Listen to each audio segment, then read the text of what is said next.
ہفتے کے روز شہباز شریف صاحب نے رابطہ کیا اور ان سے رابطہ کر کے کہا کہ آپ اپنا کردار ادا کریں 4 مہینے سے شہباز شریف صاحب سے یہ کہا گیا ہے کہ آئی ایم ایف یہ چاہتا ہے کہ آپ اپنے ملک میں پولیٹیکل ڈسپیوٹس کو کانسٹیٹیوشن کے مطابق اور رول آف لا کے مطابق حل کریں،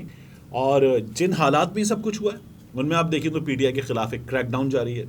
پی ٹی آئی کی ٹوٹ پھوٹ کا عمل جاری ہے، سیاسی کارکنوں کی گرفتاری، رہائی، پھر گرفتاری، پھر رہائی، پھر گرفتاری، یہ سلسلہ جاری ہے۔ بسم اللہ الرحمن الرحیم، السلام علیکم، یہ آپ کا اپنا ڈیجیٹل پلیٹ فارم ہے، میں طارق متین ہوں۔ 3 چیزوں پر اس ویڈیو میں بات کریں گے۔ ایک، شہباز حکومت کو جھٹکا لگا ہے، یہ جھٹکا بین الاقوامی جھٹکا ہے۔ شہباز شریف صاحب نے فون پر رابطہ کیا تھا، اس کے نتیجے میں ان کی جماعت کو یہ جھٹکا ملا ہے، ان کی حکومت کو رادر یہ جھٹکا ملا ہے۔ کوئی بہت اچھی صورتحال نہیں ہے، اور یہ صورتحال جو ہے وہ ہمارے سیاسی حالات سے زیادہ ہمارے اور اس پی ڈی ایم حکومت کے معاشی کارناموں کا کچا چٹھا کھولتی ہوئی ہمیں نظر آ رہی ہے، اس کی بات کریں گے۔ اس کے علاوہ عمران خان صاحب کی جانب سے عبد القادر پٹیل وفاقی وزیر صحت، ان کو ایک عدد نوٹس بھیج دیا گیا ہے۔ اور تیسری چیز جو ہے وہ ہے شہباز شریف صاحب کو جو جھٹکا لگا ہے، اس جھٹکے کے نتیجے میں شہباز شریف صاحب نے اب ایک پیغام دیا ہے، لیکن لگتا ہے کہ جھٹکے سے پورا سبق نہیں ملا ہے، اس لیے شہباز شریف صاحب یہ بات کر رہے ہیں۔ سب سے پہلے ہوا کیا، ہفتے کے روز شہباز شریف صاحب نے رابطہ کیا کرسٹلینا جارجیوا سے، آئی ایم ایف کی ایم ڈی سے، اور ان سے رابطہ کر کے کہا کہ آپ اپنا کردار ادا کریں 4 مہینے سے۔ فروری میں آخری اس سلسلے میں مذاکرات ہوئے تھے، 4 مہینے سے معاملہ لٹکا ہوا ہے۔ ہم نے، شہباز شریف صاحب نے یہ کہا کہ ہم نے تمام شرائط پوری کر دی ہیں، آپ ہمیں جو اسٹاف لیول اگریمنٹ ہے وہاں تک لے کر جائیں اور ہماری مدد کریں، ہمارا یہ جو پروگرام ہے یہ رک گیا ہے۔ کرسٹلینا جارجیوا سے جو شہباز شریف صاحب کی بات ہوئی، اس کے بعد اب پیر کے روز یہ معاملات سامنے آئے تھے، اور آج ان کی خبر آئی ہے۔ نیتھن پورٹر نے، جو آئی ایم ایف کے پاکستان میں نمائندہ ہیں، ان کی جانب سے یہ بتایا گیا کہ شہباز شریف صاحب سے یہ کہا گیا ہے کہ آئی ایم ایف یہ چاہتا ہے کہ آپ اپنے ملک میں پولیٹیکل ڈسپیوٹس کو کانسٹیٹیوشن کے مطابق اور رول آف لا کے مطابق حل کریں، اور جن حالات میں یہ سب کچھ ہوا ہے ان میں آپ دیکھیں تو پی ٹی آئی کے خلاف ایک کریک ڈاؤن جاری ہے،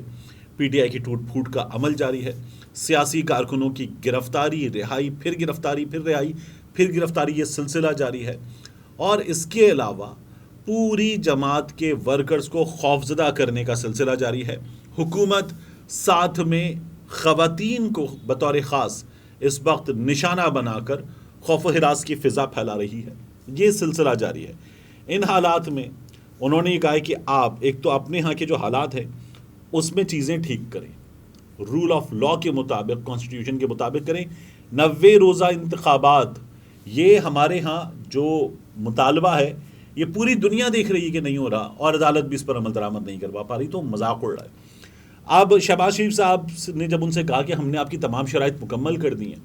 تو آپ ہماری مدد کریں، انہوں نے کہا ٹھیک ہے، آپ اپنا بجٹ جو ہے اس کی ڈیٹیلز آئی ایم ایف سے شیئر کریں، نئے بجٹ کی۔ اب یہ جو تازہ ترین خبر ہے اس کے مطابق آج یہ ڈیٹیلز جو ہیں وہ آئی ایم ایف کے ساتھ بجٹ پروپوزلز جو ہیں وہ شیئر کر دیے گئے ہیں، اور آئی ایم ایف نے 3 چیزیں سامنے رکھی ہیں۔ آئی ایم ایف نے یہ کہا ہے کہ ایک، آپ اپنے لیے یہ جو اپنے دوستوں سے اپنے سرکاری فنڈ میں پیسے رکھنا، اس کا جو بندوبست کر رہے ہیں یہ کیجئے۔ یہ $8 ارب کی ڈیمانڈ ہے کہ آپ کے پاس ہونے چاہیے۔ پاکستان چین سے، یو اے ای سے، سعودی عرب سے، مختلف دوستوں سے کہہ رہا ہے کہ پیسے دیجئے، تو یہ موجود ہونے چاہیے۔ دوسرا، آئی ایم ایف یہ کہہ رہا ہے کہ آپ کا بجٹ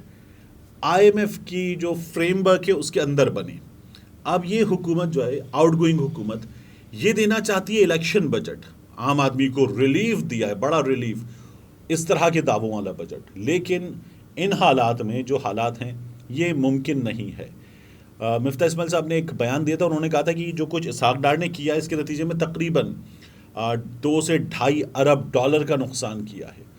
تو یہ حالات اسحاق ڈار صاحب کے پیدا کرتا ہے، وہ آنکھوں میں آنکھیں ڈال کے دیکھوں گا، ڈیل کرنا آتا ہے، تجربہ ہے، اور ہم نے ڈیکیڈز کا تجربہ رکھتے ہیں، ہم اس کے ذریعے آئی ایم ایف کو ڈیل کیا ہے۔ تو یہ حالات ان کے پیدا کرتے ہیں، یہ ناکامیاں جو ہیں ان کی پیدا کردہ ناکامیاں ہیں جن کا پاکستان اس پر سامنا کر رہا ہے۔ تو آئی ایم ایف نے تمام باتیں کی۔